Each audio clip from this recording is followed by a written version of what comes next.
আজি 9/1/2024 বৰ্ষৰ প্ৰাতঃ মুৰলী। ওম শান্তি বাপ-দাদা মধুবন। আজি বাবাই কৈছে, মৰমৰ সন্তানসকল, এই পুৰুষোত্তম সংগম যুগত পুৰুষোত্তম হ'বৰ বাবে পুৰা পুৰুষাৰ্থ কৰা।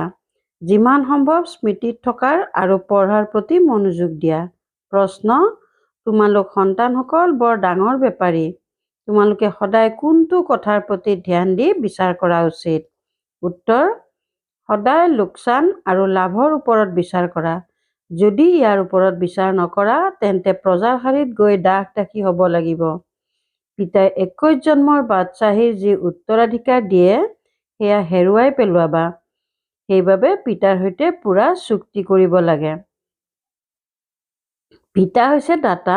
তোমালোক সন্তানসকলে সুদামাৰ নিচিনাকৈ এমুঠি চাউল দিয়া আৰু বিশ্বৰ বাদশ্বাহী লৈ লোৱা। ওম শান্তি। সন্তানসকলে ইয়াত বহি আছা। এয়া হৈছে স্কুল। এয়া কোনো সৎসংগ নহয়। মহন্ত, ব্ৰাহ্মণ বা কোনো সন্ন্যাসী সন্মুখত নবহে। ভয় কৰাৰ কোনো কথাই নাথাকে যে স্বামী নাৰাজ হৈ যাব। ভক্তি মাৰ্গত যেতিয়া কোনোবা সাধু সন্ন্যাসীক ঘৰলৈ নিমন্ত্ৰণ দিয়ে তেতিয়া তেওঁৰ ভৰি ধুই সেই পানী পান কৰে। এয়াতো পিতা নহয় জানো? ঘৰত সন্তানসকলে কেতিয়াবা পিতাক ভয় কৰে জানো? তোমালোকেতো একেলগে খোৱা-বোৱা কৰা, খেলা, সন্ন্যাসী, গুৰু আদিৰ লগত এনেকুৱা কৰে জানো? তাততো গোটেই দিন গুৰুজী গুৰুজী কৰি থাকে। ইয়াততো এনেকুৱা কৰিব নালাগে। এওঁতো পিতা হয়। গুৰুৰ পৰা নিজৰ উত্তৰাধিকাৰ, শিক্ষকৰ পৰা নিজৰ উত্তৰাধিকাৰ পোৱা যায়। পিতাৰ পৰাতো সম্পত্তি পোৱা যায়। সন্তান জন্ম হ'ল আৰু উত্তৰাধিকাৰ হ'ল। ইয়াততো পিতাৰ সন্তান হ'ল। পিতাক চিনি পালে বছ, আমি স্বৰ্গৰ মালিক হওঁ। পিতা হৈছে স্বৰ্গৰ ৰচয়িতা। এই লক্ষ্মীনাৰায়ণে স্বৰ্গৰ বাদশ্বাহী কেনেকৈ আৰু ক'ৰ পৰা লৈছে এয়া কোনেও নাজানে। তোমালোকে বুজি পোৱা যে আমি এয়া আছিলো, পুনৰ হৈ আছো। মনুষ্যটো একোৱেই খেয়াল নকৰে যে এওঁলোক কোন, আমি কাৰ পূজা কৰোঁ। শিৱৰ মন্দিৰলৈ গৈ কেৱল লোটাৰে পানী ঢালি আহে। একোৱেই নাজানে। তোমালোকৰ এতিয়া অনুভৱ হৈছে যে আমি এই মৃত্যু লোকৰ শৰীৰ এৰি অমৰ লোকলৈ যাম। প্ৰাপ্তি কিমান? ভক্তি মাৰ্গত একো প্ৰাপ্তি নাই। বাবাই নিজেও কয়, মই 12 জন গুৰুৰ শৰণ লৈছিলো। এতিয়া বুজিছো এয়াতো সময় অবাবতেই গ'ল আৰু বেছিহে তললৈ নামি আহিলো। কিন্তু এয়াও ড্ৰামাত নিৰ্ধাৰিত হৈ আছে। আমাৰ কাৰো সৈতে শত্ৰুতা নাই। আমাৰ এজন পিতাৰ সৈতে প্ৰীতি আছে। তোমালোক যেতিয়া শ্ৰেণীকোঠাৰ ভিতৰলৈ আহা তেতিয়া এই চিত্ৰবোৰ দেখি আনন্দিত হোৱা যে উচিত যে আমি পঢ়ি এয়া হৈ আছো। তোমালোকে জানা যে এই ৰাজধানী কেনেকৈ স্থাপন হয়।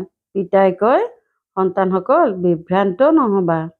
পিতাই ইমান ভালদৰে বুজায় তথাপিও শুনে, কয় আৰু আশ্চৰ্যজনকভাৱে সম্পৰ্ক ত্যাগ কৰে। মায়াৰ হৈ যায়। তেনেকুৱা সকলক বিশ্বাসঘাতক বুলি কোৱা হয়। যিয়ে এখন ৰাজধানীৰ পৰা আঁতৰি গৈ আন এখনৰ হৈ যায়। পিতাই কিমান ভালদৰে পুৰুষাৰ্থ কৰায়। ভক্তি মাৰ্গত কিমান হাবাথুৰি খায়। দান, পুণ্য, তীৰ্থযাত্ৰা, ব্ৰত আদি বহুত কৰে। বাৰু, সাক্ষাৎকাৰ হ'ল, তেতিয়া কি হ'ল? আৰোহণ কলাটো নহ'ল আৰু বেছিহে অৱৰোহণ কলা হ'ল। তোমালোকৰ দিনে প্ৰতিদিনে আৰোহণ কলা, বাকী সকলোৰে অৱৰোহণ কলা। গুৰুসকলে কয়ো, জ্ঞান হৈছে ব্ৰহ্মাৰ দিন, ভক্তি হৈছে ব্ৰহ্মাৰ ৰাতি। জ্ঞান আৰু ভক্তিৰ মাজত ৰাতি আৰু দিনৰ পাৰ্থক্য। জ্ঞানৰ দ্বাৰা সুখ পোৱা যায়। পিতাই কিমান সহজকৈ বুজায় যে তোমালোক বিশ্বৰ মালিক আছিলা, পাছত তোমালোকে অৱনমিত হৈ গলা। এতিয়া পিতাই কয়, কেৱল নিজক আত্মা বুলি বুজা। আত্মা অবিনাশী। আত্মাই কয়, হে অবিনাশী পিতা, আপুনি আহি আমাক পাৱন কৰি তোলক। তাতেই মুক্তি, জীৱন মুক্তি সকলো আহি যায়। তোমালোকে এতিয়া বুজি পাইছা। ভক্তিত আমি একোৱেই জনা নাছিলো। ভগৱানক বিচাৰি আছিলো। গাই আছিলো, ভগৱান দয়া কৰক। ভগৱান বুলি ক'লে মজা নালাগে। উত্তৰাধিকাৰ স্মৃতিলৈ নাহে। তোমালোকে কোৱা উচ্চতকৈ উচ্চ শিৱ বাবা, তেতিয়া তৎক্ষণাত উত্তৰাধিকাৰ স্মৃতিলৈ আহে। এতিয়া তোমালোকে বুজি পোৱা যে এয়া ৰাৱণ ৰাজ্য, ৰাম ৰাজ্যৰ সত্যযুগ হয়। এতিয়া হৈছে কলিযুগ। সত্যযুগত বহুত কম মনুষ্য আছিল। এক আদি সনাতন দেৱী দেৱতা ধৰ্ম আছিল, সুখ শান্তি আছিল। ইয়াত মনুষ্যই সুখ শান্তিৰ কাৰণে হাবাথুৰি খাই থাকে। সন্মিলন আদিত কিমান খৰচ কৰে। তোমালোকে তেওঁলোকলৈ লিখিব পাৰা যে শান্তিৰ সাগৰ, পবিত্ৰতাৰ সাগৰ, সম্পত্তিৰো তেওঁ সাগৰ হয়, সকলো তেওঁৰ পৰা পোৱা যায়। এতিয়া তোমালোকে জানা সত্যযুগত আমি বহুত ধনৱান আছিলোঁ। তাত বিশ্বত শান্তি আছিল। বাকী আত্মাসকল পৰমধামত ঘৰত শান্তিত থাকে। বিশ্বত আমি যেতিয়া অকলে আছিলোঁ তেতিয়া সুখ শান্তি সকলো আছিল। সেয়েহে সন্তানসকল বহুত আনন্দিত হ'ব লাগে। এনেকুৱা স্বৰ্গৰ বাবে শাস্ত্ৰত কি কি কথা লিখা আছে। এতিয়া পিতাই কয়, মই তোমালোকক ইমান বুজাওঁ যাৰ বাবে তোমালোকে কোনো প্ৰশ্ন আদি সোধাৰ দৰকাৰ নাথাকে। প্ৰথমতেতো মোক স্মৰণ কৰা। তোমালোকে আহ্বান জনোৱা, আপুনি আহি পতিতক পাৱন কৰে। অৰ্থাৎ পুৰণি সৃষ্টিক নতুন কৰে। কিন্তু অৰ্থ একোৱেই বুজি নাপায়। সূতাত আউল লাগি গৈছে। এতিয়া সমস্যাৰ সমাধান কৰিব লাগে। ভক্তিত কিমান চিত্ৰ তৈয়াৰ কৰে। শ্ৰীকৃষ্ণক চক্ৰ দি দিছে। যিজনে অকাসুৰ বকাসুৰক মাৰে তেওঁ হিংসক আছিল জানো? পুনৰ কয়, অমুক অমুকক পলুৱাই নিছিল। দৈত্য হিংসক কৰি দিলে। আচৰিত নহয়নে? যিজনে শাস্ত্ৰ ৰচিলে তেওঁৰ বুদ্ধিৰ চমৎকাৰ। আকৌ তেওঁক ব্যাস ভগৱান কয়। এতিয়া পিতাই কয়, দৈৱী গুণ ধাৰণ কৰা আৰু কোনো কথা নাই। তোমালোকক যুগত বহুওৱা হয় কিয়নো বহুত আছে যিসকল বাবাক স্মৰণ নকৰে, নিজৰ পেচাগত কাম কাজতেই ব্যস্ত হৈ থাকে। তেওঁলোকৰ সময়ো নাথাকে। কিন্তু ইয়াত কাম আদি কৰিও বুদ্ধিৰে স্মৰণ কৰিব লাগে। তোমালোক হৈছা মোৰ অৰ্থাৎ প্ৰেমিকৰ প্ৰেমিকা। এতিয়া মই তোমালোকক কওঁ, অন্য সংগ ত্যাগ কৰি মোৰ এজনৰ সংগ লোৱা। খাই বৈ কেৱল এইটো অভ্যাস কৰা যে মই আত্মা আৰু পিতাক স্মৰণ কৰা। পিতাই তোমালোকক কিমান উচ্চ কৰি তোলে। তোমালোকে এই পাই পইচাৰ কথা নামানা, মোক স্মৰণ নকৰা। নিজৰ সতী সন্তানক স্মৰণ কৰা, মোক কৰিব নোৱাৰা। বাস্তৱত সন্মুখত বহি যোগাভ্যাস কৰোৱা বুলি কোৱাটো ভুল। বাবাই পোনে পোনে আহি কয়, মামেকম স্মৰণ কৰা। কল্প পূৰ্বেও পিতাই সন্মুখত বুজাইছিল, এতিয়া বুজাই আছে। মৰমৰ সন্তানসকল, কল্পৰ পাছত লগ পোৱা অতি মৰমৰ সন্তানসকল, এতিয়া তোমালোকৰ 84 জন্ম পূৰা হ'ল। এতিয়া উভতি যাবলৈ তোমালোকে পবিত্ৰ নিশ্চয় হ'ব লাগে। বিকাৰগ্ৰস্ত হোৱাৰ কাৰণে তোমালোকে বহুত পতিত হৈ গৈছা। পাৱন নহ'লে পদো কম পাবা। নিজক আত্মা বুলি বুজি পিতাক স্মৰণ কৰা আৰু 84 জন্মৰ চক্ৰকো স্মৰণ কৰা। এয়াই সুদৰ্শন চক্ৰ। ইয়াৰ অৰ্থও কোনেও নাজানে। মুখেৰে জ্ঞানৰ শংখ বজাব লাগে। এয়া জ্ঞানৰ কথা। এয়া তোমালোকৰ বেহদৰ পিতা স্বৰ্গৰ ৰচয়িতা। পিতাক স্মৰণ কৰা, তেতিয়া তোমালোকৰ আৰোহণ কলা হৈ যাব। আৰু কিমান সহজ কথা। তোমালোক সন্তানসকলে এতিয়া বুজি পোৱা যে এইখন পূৰ্ব নিৰ্ধাৰিত ড্ৰামা। প্ৰত্যেক 5000 বছৰৰ মূৰত পিতা আহে। এতিয়া ভালদৰে পুৰুষাৰ্থ কৰা। তোমালোক ধনৰ পাছত কিয় মৰা? বাৰু, মাহত 1-2 লাখ উপাৰ্জন কৰিলা, কিন্তু এয়া সকলো নাশ হৈ যাব। সতী সন্তান খাওঁতাই নাথাকিব। লোভ থাকে যে পুত্ৰ নাতি পৰনাতিও খাব। এনেকুৱা নহয় যে পুনৰ্জন্ম সকলোৱে সেই কুলতেই ল'ব। ক'ব নোৱাৰি পুনৰ্জন্ম ক'ত ক'ত লয়। তোমালোকেতো 21 জন্মৰ বাবে উত্তৰাধিকাৰ লাভ কৰা।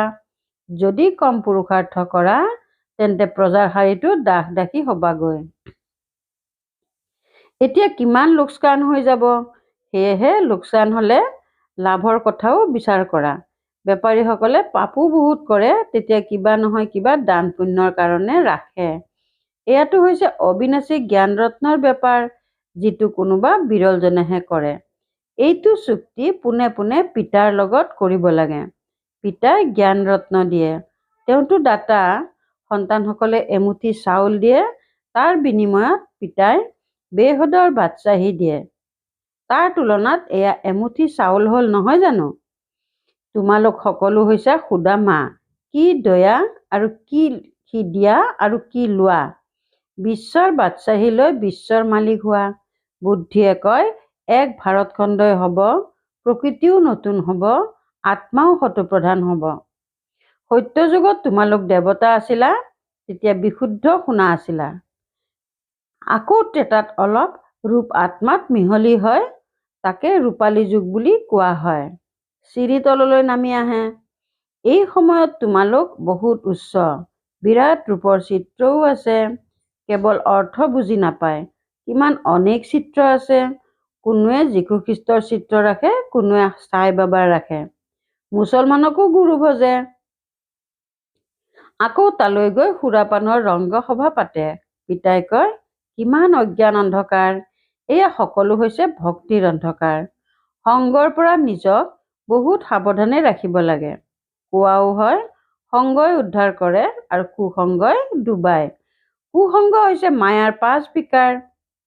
এতিয়া তোমালোকে সৎ পিতাৰ সংগ পাইছা, যাৰ দ্বাৰা তোমালোক পাৰলৈ গৈ আছা। পিতাইহে সঁচা কয়। কল্পই কল্পই তোমালোকে সত্যৰ সংগ পোৱা, আধা কল্পৰ পাছত ৰাৱণৰ কুসংগ পোৱা। এইটো বুজি পোৱা কল্প পূৰ্বৰ দৰে ৰাজধানী নিশ্চয় স্থাপনা হ'ব। তোমালোক বিশ্বৰ মালিক নিশ্চয় হবা। ইয়াততো বিভাজন হোৱাৰ বাবে কিমান কাজিয়া হয়। তাততো থাকেই এটা ধৰ্ম। যেতিয়া অদ্বৈত দেৱতাসকলৰ ৰাজ্য আছিল, তেতিয়া বিশ্বত শান্তি আছিল। এটাই ধৰ্ম আছিল। তাত অশান্তি ক'ৰ পৰা আহিল? সেয়া হৈছে ঈশ্বৰীয় ৰাজ্য। আধ্যাত্মিক জ্ঞানৰ দ্বাৰা পৰমাত্মাই ৰাজধানী স্থাপনা কৰিছে, তেন্তে তাত নিশ্চয় সুখ দিব। পিতাৰ সন্তানসকলৰ প্ৰতি স্নেহ থাকে নহয়। পিতাই কয় মই জানো তোমালোকে কিমান হাবাথুৰি খাবলগীয়া হয়। তেওঁলোকে ভাবে যে ভগৱানে কিবা নহয় কিবা ৰূপত আহি যাব। কেতিয়াবা ষাঁড় গৰুত আৰোহণ কৰাও দেখুৱায়। এতিয়া ষাঁড় গৰুৰ ওপৰত আৰোহণ হয় জানো? কিমান অন্ধকাৰ। গতিকে তোমালোক সন্তানসকলে সকলোকে কোৱা যে পিতা সকলোকে উত্তৰাধিকাৰ দিবলৈ আহিছে। ব্ৰহ্মাৰ দ্বাৰা নতুন সৃষ্টি স্থাপনা কৰি আছে। বাবাই সদায় বটবৃক্ষৰ উদাহৰণ দিয়ে। এনেও ইয়াৰ যি ভেটি আছিল সেয়াই পুনৰ প্ৰতিষ্ঠা কৰি আছে। আৰু আন কোনো ধৰ্ম নাথাকিব। ভাৰত হৈছে অবিনাশী খণ্ড আৰু অবিনাশী তীৰ্থ। পিতাৰ জন্মস্থান নহয় জানো? পিতাই মৰমৰ সন্তানসকলক কিমান মৰমেৰে বুজায়, শিক্ষকৰ ৰূপত পঢ়ুৱাই। তোমালোক সন্তানসকলে পঢ়ি মোতকৈ উচ্চ হোৱা। মইতো বাদচাহী নলওঁ। তোমালোকে কেতিয়াবা মোক স্বৰ্গলৈ মাতিছা জানো? যে আহক মই তোমালোকক স্বৰ্গলৈ পঠিয়াই দিওঁ। ইমান মজাৰ খেল। বাৰু পিতাই কয় সন্তানসকল দীৰ্ঘায়ু হোৱা, মই গৈ বানপ্ৰস্থ অৱস্থাত থাকোঁ। পিতাই কয় এতিয়া বিপদ শিৰত থিয় হৈ আছে। সেইবাবে পুৰুষোত্তম হোৱাৰ এই পুৰুষোত্তম সংগম যুগত সম্পূৰ্ণকৈ পুৰুষাৰ্থ কৰিব লাগে। পিতাক স্মৰণ কৰি পুৰুষাৰ্থ কৰি থাকা, তেতিয়া বিকৰ্ম বিনাশ হ'ব আৰু যিয়ে যিমান পঢ়িব তেওঁলোকে উচ্চ কুলত যাব। পিতাই কয় নিজৰ ভিতৰত জ্ঞান মন্থন কৰা, তেতিয়া নিচা বাঢ়িব। সদায় সন্তানসকলে পিতাৰ পৰা উত্তৰাধিকাৰ লাভ কৰে। লৌকিকতো পুত্ৰ সন্তানসকলে লাভ কৰে, বাকী কন্যাক দান কৰা হয়। ইয়াততো সকলো আত্মাই বেহদৰ উত্তৰাধিকাৰ লাভ কৰে। সেয়েহে তাৰ ওপৰত বহুত ধ্যান দিয়া উচিত। ভগৱানে পঢ়ায়, এদিনো ক্ষতি কৰিব নালাগে। বাবাক কয় যে মোৰ সময় নাই। হেৰ' মোৰ দ্বাৰা পঢ়িবলৈ আত্মাৰ সময় নাই, এনেকৈ ক'বলৈ লাজ লাগিব লাগে। ভাল বাৰু। অতিকৈ মৰমৰ কল্পৰ পাছত পুনৰাই লগ পোৱা সন্তানসকলৰ প্ৰতি মাতা পিতা আৰু বাপ দাদাৰ স্নেহপূৰ্ণ স্মৰণ আৰু সুপ্ৰভাত। আত্মিক পিতাৰ আত্মিক সন্তানসকলক নমস্কাৰ। ধাৰণাৰ বাবে মুখ্য সাৰ 1 নম্বৰ। সংগৰ পৰা নিজক বহুত সাৱধানে ৰাখিব লাগে। এক সৎ পিতাৰ সংগ ল'ব লাগে। মায়া 5 বিকাৰ সংগৰ পৰা বহুত দূৰত থাকিব লাগে। 2 নম্বৰ। পঢ়াৰ প্ৰতি পুৰা ধ্যান দিব লাগে। নিজৰ আনন্দ উল্লাসত থকা কোৱা হয় নিজে জ্ঞান মন্থন কৰা, তেতিয়া নিচা বাঢ়িব। এদিনো পঢ়া ক্ষতি নকৰিবা। বৰদান: সেৱাত স্নেহ আৰু সত্যতাৰ কৰ্তৃত্বৰ সন্তুলনৰ দ্বাৰা সফলতা মূৰ থোৱা। সেৱাত স্নেহ আৰু সত্যতাৰ কৰ্তৃত্বৰ সন্তুলনৰ দ্বাৰা সফলতা মূৰ থোৱা। যেনেকৈ এই অসত্য খণ্ডত পিতা ব্ৰহ্মাক সত্যতাৰে কৰ্তৃত্বৰ প্ৰত্যক্ষ স্বৰূপত দেখা গ'ল, তেওঁৰ কৰ্তৃত্বৰে কোৱা বাণীয়ে কেতিয়াও অহংকাৰৰ অনুভূতি নকৰাব। কৰ্তৃত্বৰে কোৱা বাণীত স্নেহ সমাহিত হৈ থাকে। কৰ্তৃত্বৰে কোৱা বাণী কেৱল স্নেহভৰাই নহয়, প্ৰভাৱশালীও হয়। সেয়েহে পিতাক অনুসৰণ কৰা। স্নেহ আৰু কৰ্তৃত্ব, নম্ৰতা আৰু মহানতা দুয়োটা একেলগে দেখা দিয়ক। বৰ্তমান সময়ত সেৱাত এই সন্তুলনৰ প্ৰতি বিশেষ মনোযোগ দিয়া, তেতিয়া সফলতা মূৰ থৈ যাবা।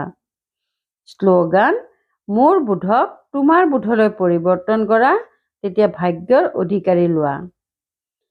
মোৰ বোধক তোমাৰ বোধলৈ পৰিৱৰ্তন কৰা অৰ্থাৎ ভাগ্যৰ অধিকাৰী লোৱা। ওম শান্তি। অব্যক্ত চাইলেন্সৰ দ্বাৰা ডবল লাইট ফৰিষ্টা স্থিতিৰ অনুভৱ কৰা। প্ৰথমে নিজৰ দেহৰ প্ৰতি থকা আসক্তি সমাপ্ত কৰা, তেতিয়া সম্বন্ধ আৰু পদাৰ্থৰ প্ৰতি থকা আসক্তি আপোনা আপুনি সমাপ্ত হৈ যাব। ফৰিষ্টা হ'বৰ বাবে প্ৰথমে এইটো অভ্যাস কৰা যে এই দেহ সেৱাৰ অৰ্থে সম্পদ মই নিমিত্ত হওঁ, তেতিয়া দেখিবা ফৰিষ্টা হোৱা কিমান সহজ। ওম শান্তি।